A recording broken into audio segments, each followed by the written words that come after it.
Okay. All right. Hi, friends. Miss Laura here. Mrs. Shelley here. And we have our last video lesson together for you for this year.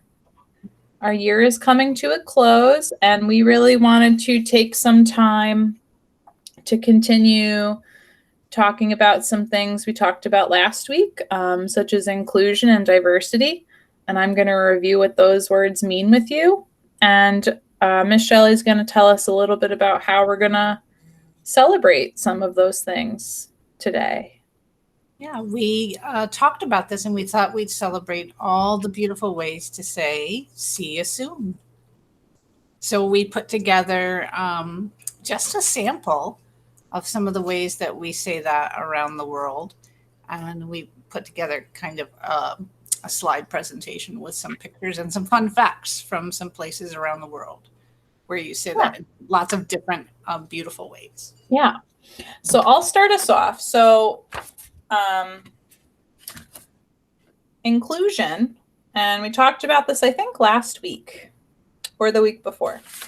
But inclusion is being a part of what everyone else is, being welcomed and embraced as a member who belongs. And I just wrote it down. I'm not sure if you can see. But it just means that there's a seat at the table for everyone. Mm-hmm. Everybody can have a part. Everyone is welcomed and embraced as a member. Do you have anything that you want to add to that, Miss Shelley? Yeah, and it also means that the table belongs to everyone. Yes. Yeah, and that's an important part of it too. Definitely. And then for diversity, we did this acrostic poem, and that's where you take a word and you can write it horizontally or vertically. And you have each letter of the word has another word. So I really loved this. So for diversity, we talked about different individuals valuing each other regardless of skin, intellect, talents, or years. I really love that one. Me too. Great comments, Laura. Oh, thanks.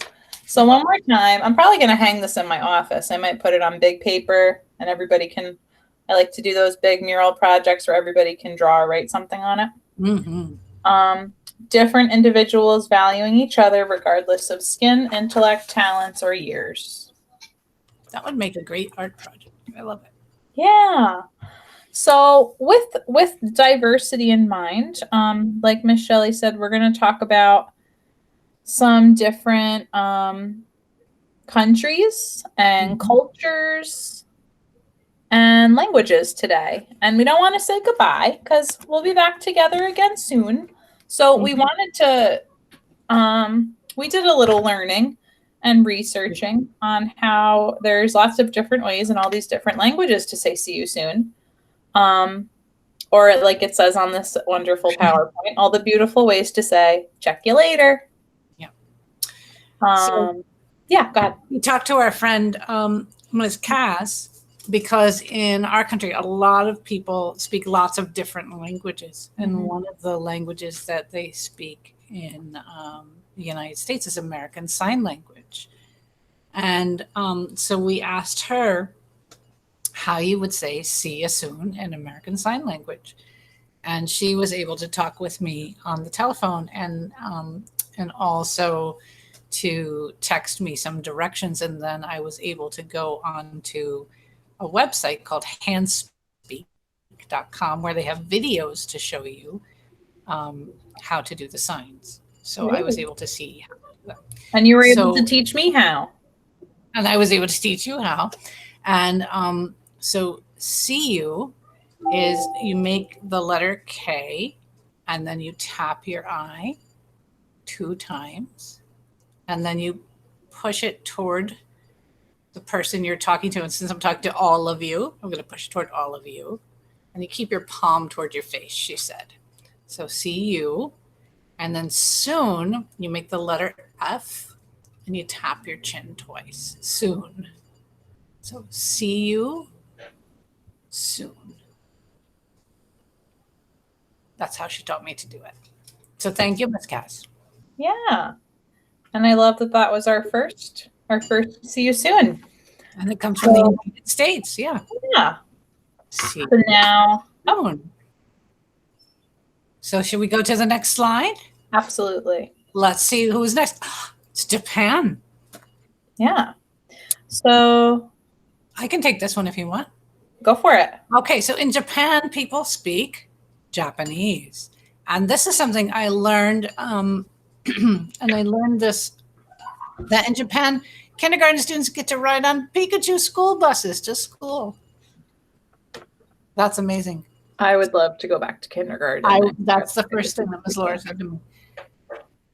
They respect their ancestors and nature and value hard work.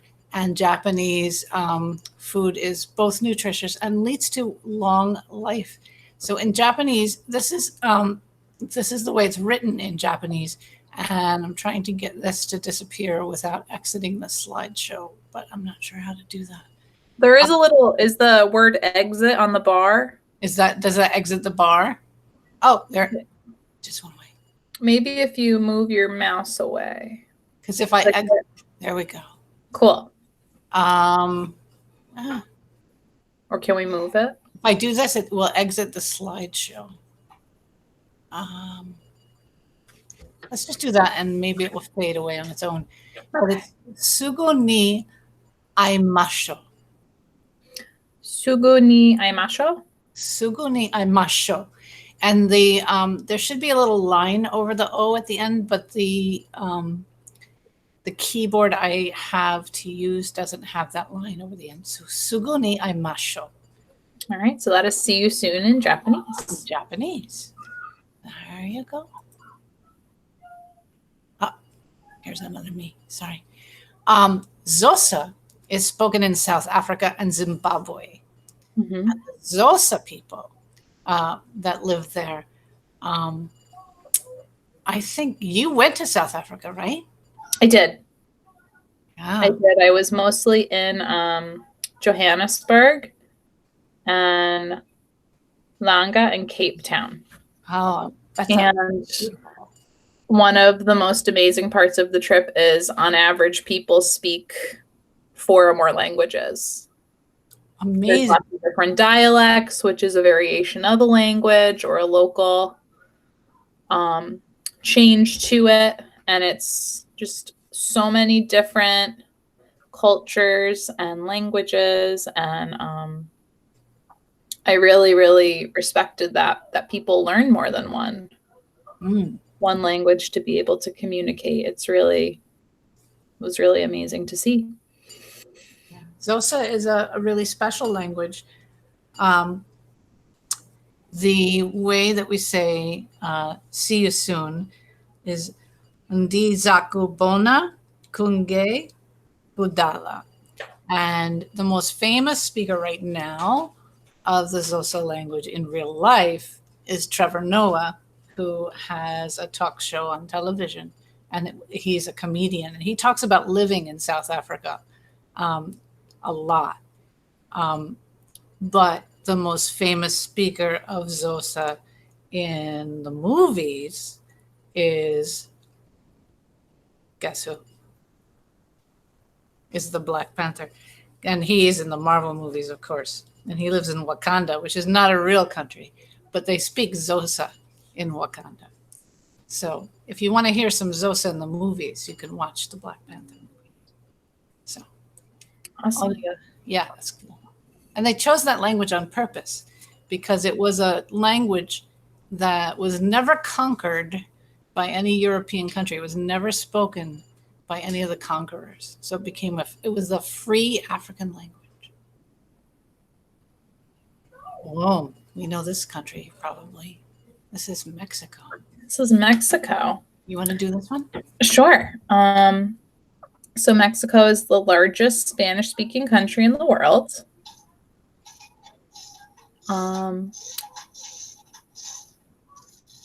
Northern Mexico is a desert, and southern Mexico is a rainforest. So I always love learning about the geography and all of the different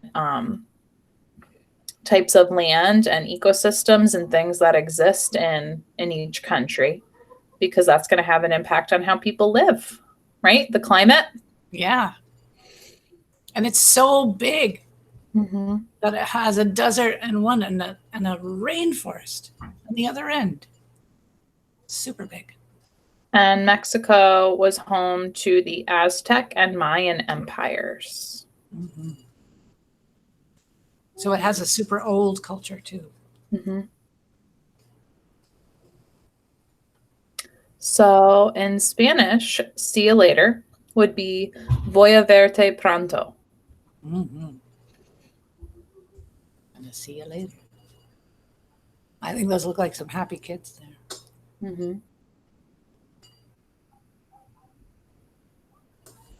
So this is another place you went, isn't it? Jamaica. No, I have not been to Jamaica. Oh, I thought you went to Jamaica. I've been to Mexico. You've been to Mexico, but not Jamaica. I would love to go to Jamaica. I have known people from Jamaica, and they speak patois in Jamaica. Have you known people from Jamaica? Yeah? Yep. So Jamaica, I did not know this. Jamaica is home to the largest butterfly in the Western Hemisphere. The Homerus swallowtail is over 6 inches wide, and that's like your hand spread out. That's about as big as this butterfly is. It's huge, huge. And Jamaica is also, of course, very famous for its music. So, I don't know. Do you want to say this one or do you want me to? Sure. So in patois, for see you later, we would say, mi amigo, see you soon. There you go.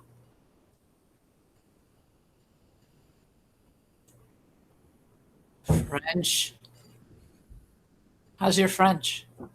It's not so bad. I took some French in middle school and high school. It's probably better than mine. And I've been to some of these places. I can do this one if you like. You do this one. So French is spoken all over the world. These are some of the places. And French also has an impact on different dialects. That's something we were talking about earlier. And one of those dialects is Creole. But some examples of places where French is spoken is Tunisia in North Africa, Quebec, Canada, Louisiana, which is in the United States, and Creole is also spoken there, that dialect, I think, and Morocco in North Africa, and then also in France. Yeah. And in French, see you later would be à bientôt. Yep. See you later.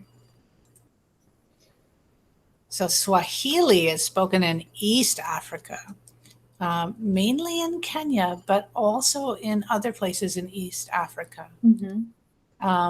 So if you think of Africa and you think of African animals, you probably think of lions and giraffes and elephants and gazelles. And those animals are found in Kenya. But also in Kenya, they have big cities too, kind of like New York City with skyscrapers and stuff like that. The Maasai people live in Kenya and they speak Swahili. And that picture up here is showing the Maasai young men showing how strong they are by jumping as high as they can. And in Swahili, we say, Nida kuona hivi karibuni, which is how we say, see you soon. And here are all the places that I got the pictures and the information. Awesome. It's always important to give credit to where you got your information. So there we go. And I can try to stop presenting. Yes, you can. See if that works. There we go. My head is so much bigger now. I know. You grew. All right, friends. So that is what we have for you today.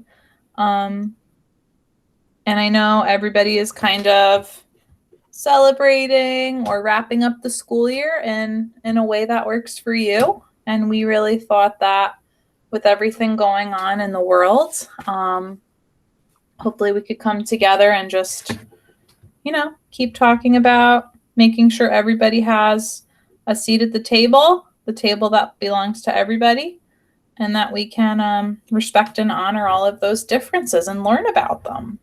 Because that was what makes us beautiful. And learn from each other. Yep. All right. Well, thank you, Miss Laura, for inviting me to sit at your table with you and our table together, actually, I should say, and inviting me to share this table with everybody out there. Because it's been very beautiful to share these talks with you this year. Absolutely. I love it. I love it too. Make a podcast. No, I'm just kidding. Maybe. But yeah, friends, we miss all of you so much. And I'm really, really excited for when we can all be back at the table together. In the room together would be lovely. But until then, we do miss you and love you. And reach out if you need us. We're here. Yeah, and we'll see you soon.